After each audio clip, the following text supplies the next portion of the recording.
It is 3 in the morning, and you are awake. The world outside is silent, but your mind is a battlefield, replaying a war you have already lost. Every word spoken, every silence that followed, every single frame of a memory is on a torturous loop. The ghost of a past moment is holding you hostage in your own bed, and the pain is not just an idea. It's a physical pressure in your chest, a cold weight that makes it hard to breathe. You feel a pathetic, instinctual reflex take over. You reach for your phone. Your thumb scrolls through nothing, refreshing feeds, checking for a message that you know, with absolute certainty, is never coming. This single, desperate act is a prayer to a God that is not listening. This is the moment of absolute weakness. This is the precise second where the will to fight evaporates, replaced by a deep, drowning surrender to sorrow. And then if this feels familiar, it is because you are not alone. This is the default human condition. This is the psychological operating system of the 99%. They are slaves to a feeling, prisoners of a past they cannot alter. They believe that by swimming in the poison, by reliving the trauma, they are somehow honoring it, processing it. But they are doing the opposite. They are practicing their own defeat. They are training their neurology to fire in patterns of pain and regret, strengthening the very circuits that keep them trapped. They wake up at 3 in the morning and allow the ghost to win, night after night after night. But what about the 1%? Not the 1% of wealth, but the 1% of mental architects, the executors of their own will. Do they not feel this? Do they not suffer heartbreak, betrayal, or loss? Make no mistake, they are not immune to this pain. The arrows of misfortune fly at them just the same. They wake up in the cold dark with the same ghosts whispering in their ear. The same pressure builds in their chest. The difference is not in what they feel. The difference is in what they do next. They are at war with that feeling. They recognize this 3 a.m. moment for what it is: a crucible, a test, a moment of profound opportunity. They take this exact moment, this raw, unfiltered agony, and they refuse to be its victim. They look it directly in the eye, and they forge it into a weapon. They understand that the immense energy created by emotional pain is the most potent fuel for transformation on the planet. And while the 99% use that fuel to burn their own lives to the ground, the 1% use it to power the forge. Today, you will learn how they do it. You will learn the protocol for turning the worst moments of your life into the foundation of your unbreakable strength. Your current strategy is an act of self-destruction. You believe that by replaying the scenario, by drowning yourself in the emotion, you are somehow processing it. This is a sophisticated lie, a delusion your mind has constructed to justify its own addiction to pain. Let's be brutally honest with ourselves. You are not processing. You are practicing. You are rehearsing. With every cycle of obsessive thought, you are training your mind, conditioning your nervous system to be weak, to be reactive, to surrender to the first wave of negative feeling. You are carving a canyon into your own psyche, a deep groove of despair that becomes easier to fall into each time. Think of it like a musician practicing scales. The more they play the notes, the more automatic the sequence becomes. You are practicing the scales of misery, and you have become a virtuoso. Every minute you spend obsessing over what you cannot control, you are actively corroding your own mental armor. This isn't a passive activity.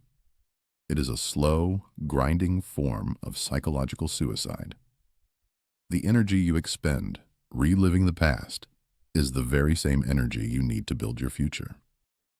It is a finite resource, and you are pouring it into a black hole. You are taking the steel meant to build a fortress, and instead, you are letting it rust in the rain of your own rumination. This obsession does not bring you closer to a solution. It does not offer clarity. It only deepens the wound, ensuring that it never truly heals, leaving a permanent scar of vulnerability. It makes you predictable. It makes you easy to defeat, not just by others, but by the next inevitable challenge life will throw at you.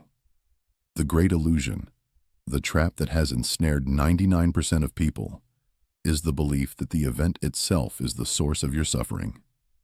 You have convinced yourself that the person, the words they said, the finality of their actions, that this external force is what is causing the immense pressure in your chest.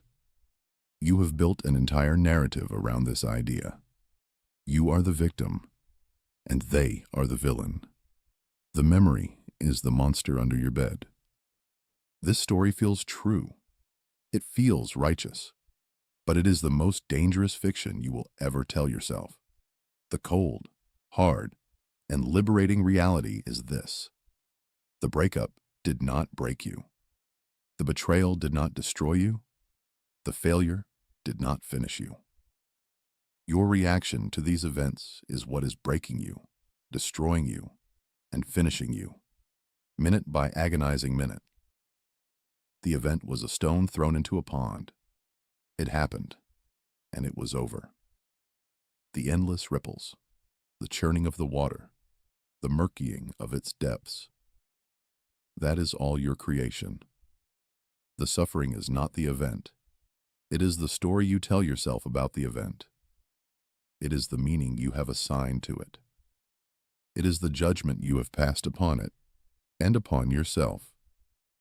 You have taken a neutral fact of the past, and you have wrapped it in layers of emotional poison, and now you carry it with you everywhere. You are the architect of your own personal hell, and while that sounds like a condemnation, it is, in fact, your only way out. Because if you are the architect, you hold the blueprints. If you built the prison, then somewhere you also hold the key. For centuries, the most powerful men and women on the planet have understood a fundamental law of reality that you have been conditioned to ignore. This law is not a secret whispered in elite circles. It was written down 2,000 years ago, not in a palace, but in a freezing military tent on the edge of the Roman Empire. It was written by a man who held the fate of the known world in his hands, a man who buried 8 of his 13 children, a man who faced daily betrayals and the constant threat of war. His name was Marcus Aurelius, the last of the 5 good emperors, and while commanding legions on the frozen Danube, he wrote a private manual for himself, a manual on how to master the chaos of the human condition. In it, he forged the first and most critical law for anyone seeking to escape their own personal hell. He wrote, "You have power over your mind, not outside events. Realize this, and you will find strength." This is not a gentle suggestion. It is not a platitude to make you feel better. It is the first law of the Stoic executor, the foundational principle for building an unbreakable inner world. Let's dissect this command. You have power over your mind. This is your sovereign territory. Your thoughts, your judgments, your responses. These are the only things in the entire universe over which you have absolute dominion. Everything else, he warns, is an outside event. These external events are neutral. They are like arrows, fired from an unknown distance by an unseen archer. A lost job, a betrayal from a friend, the end of a relationship. These are just arrows. They are pieces of metal and wood, flying through the air. They have no inherent power on their own. The pain they seem to cause is not in the arrow itself. The pain is a poison of your own making. It is the result of your judgment that the arrow hitting you is a catastrophe. It is your internal verdict that this event is unbearable, that it has destroyed you. This judgment is the venom that spreads through your system. Long after the initial impact, think of your mind as a fortress, a citadel. It has high walls, a strong gate, and a watchtower from which you can observe the world. For most of your life, you have been leaving the main gate wide open. You have allowed every stray arrow, every passing rumor, every change in the weather to enter your citadel unopposed. Once inside, these external events run rampant, setting fires, causing panic, and convincing you that the fortress is lost. You believe the enemy is the event itself, the breakup, the insult, the failure. But the true enemy was your own decision to let it in. The true failure was in your duty as the commander of the citadel. Marcus Aurelius understood this. He saw war, plague, and political conspiracy. He saw death take his loved ones. Any one of these arrows could have shattered a lesser man. But he knew they were just external phenomena. He held the power not by stopping the arrows. That is impossible. But by controlling the response inside the walls of his mind. He trained himself to see the arrow for what it was, a piece of wood and metal, a neutral fact. He refused to apply the poison of a catastrophic judgment. He would not tell himself, "My life is over because my son has died." He would state the fact, "My son has died. I am in grief. Now, what are my duties as a father and as an emperor?" One is the path of a victim. The other is the path of a commander. You have been walking the victim's path, believing the world is attacking you, when in reality, you have been poisoning yourself from within. The strength you seek is not in changing the world outside your walls. It is in finally, decisively, shutting the gate. The 1% do not ignore pain. They do not suppress it, and they do not pretend it isn't there. That is the method of the weak, a flimsy dam destined to break. Instead, they transmute it. They perform a kind of psychological alchemy, turning the lead of raw agony into the gold of unbreakable will. This is not a philosophy to be debated. It is a protocol to be executed. It is an order you give yourself when the enemy is at the gates of your mind. Step 1. Interrogate the emotion. The moment the wave hits, that familiar, sickening lurch in your stomach, the tightening in your chest, you are commanded to halt. The instinct of the 99% is to either run from the feeling or to drown in it. You will do neither. You will stand your ground, turn to face it, and confront it not with more emotion, but with cold, surgical logic. You will ask it a single, non-negotiable question. Is the source of this feeling within my direct and immediate control? Let us be clear. The past is never in your control. The choices another person made yesterday, last week, or a decade ago are not in your control. Their thoughts, their feelings, their actions, they exist in a separate reality, a universe you cannot touch.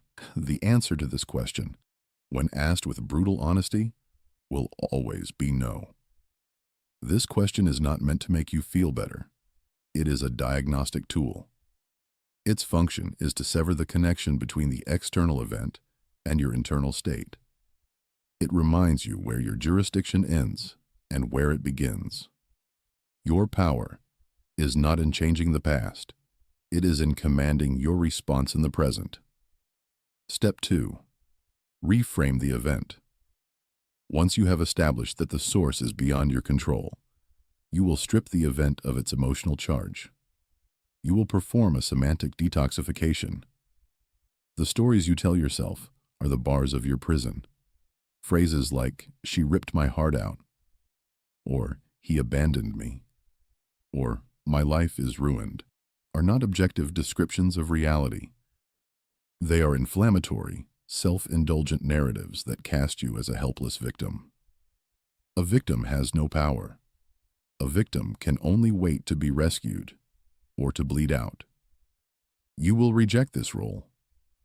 From this moment on, you will speak and think only in the language of a tactical assessment. "She ripped my heart out" becomes, "A relationship has concluded." "He abandoned me" becomes, "A person has chosen a different path." One is the story of a casualty. The other is a battlefield report. A report does not weep. It informs. It presents data, allowing the commander, you, to make a strategic decision about the next move. This is not denial. This is precision. You are refusing to poison yourself with the dramatic language of defeat. You are choosing the sterile, powerful language of facts. Step 3. Redirect the energy. That surge of pain you feel is not just an emotion. On a biological level, it is a potent cocktail of neurochemicals. It is a flood of cortisol and adrenaline. It is pure, raw energy. The 99% allow this energy to become corrosive. They let it burn holes in their motivation, their health, their focus. They waste it on despair. You will not. You will see this energy for what it is: fuel, and you will have a predetermined destination for it. Before the pain ever hits, you will have a written list of difficult, immediate, and productive tasks. This list is non-negotiable. The moment you complete the reframe, you will execute one item from that list without hesitation. Not an easy task that serves as a distraction, but a hard one that demands your full presence.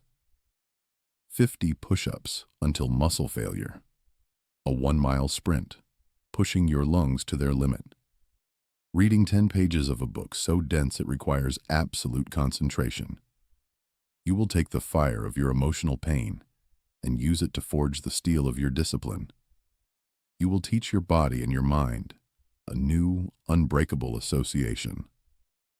Pain is the trigger for action. Pain is the signal for growth.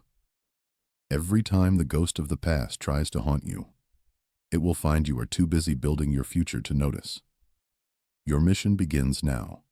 This is not a metaphor. This is not a motivational phrase. This is your final command, and your window for execution is brutally short. You have the next 24 hours to prove you are not a statistic. For the next 1,440 minutes, you will cease to be a prisoner of your past. You will become the warden of your own mind. The memories, the pain, the weakness, they are inmates in a maximum security prison, and you are in absolute control of the gates. They will test the walls. They will rattle the bars. They will whisper to you in the dead of night, promising the familiar comfort of despair. Your duty is not to listen. Your duty is not to negotiate. Your duty is to enforce the law. The law is the protocol. There are no other laws. The prisoner of the past, the person you were until this moment, would hear the whispers and crumble. They would open the cell door just to feel the ghost of that pain again, believing it was the only thing left that felt real. But the warden knows better. The warden is vigilant. The moment an unauthorized thought appears at the perimeter of your consciousness, a memory, a what if, a surge of regret, you do not flinch. You do not retreat. You execute the protocol with the cold, detached precision of a master tactician. You halt its advance. You interrogate its origin. You ask the one question that shatters its power. Is the source of this feeling within my direct and immediate control? The answer will be no. It will always be no. The past is a foreign country, and you no longer have a passport. This is your new reality. The warden does not indulge in fantasy. They strip the inmate of its power by stripping it of its story. The emotional narrative of heartbreak is contraband. You will reframe it to a simple, tactical fact. A prior arrangement has ceased. That is all. There is no tragedy, only data. There is no victimhood, only a change in operational status.